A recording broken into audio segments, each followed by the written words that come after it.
Hey everyone, and welcome back to another video. In this video, I'm going to show you how to order food on the Seamless app. Now, this video is going to be particularly useful for individuals. Let's say that you want to go ahead and order food on the Seamless app. How do you actually go ahead about doing so? Now, this video is going to be short, sweet, and simple, guys. There's not going to be a lot of steps involved. Now, in order to do this, what you're first going to do is log on to the Seamless app. Next, go ahead on the home page, and then on this home page, you're going to see different restaurants and types of food suggested to you. But let's pretend that we want to go ahead and order something from Starbucks. Go ahead and click on Starbucks.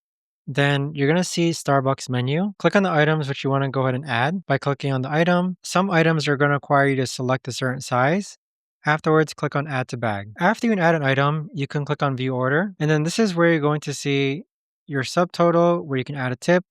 You can click on Continue to Checkout. And then this is where you just want to make sure that everything is set to the correct info. And then scroll down. And then you can add a gift card. You can add a promo card. You can change the payment method as well by clicking here and then clicking on checking out. But that right there, guys, is the best and easiest way that I know of to actually go ahead and order food from the Seamless app. If you guys know of a better or easier way to actually do this, let me know in the comments down below. I would love to know. Thanks so much for watching, everyone, and I'll see you guys all in the next video.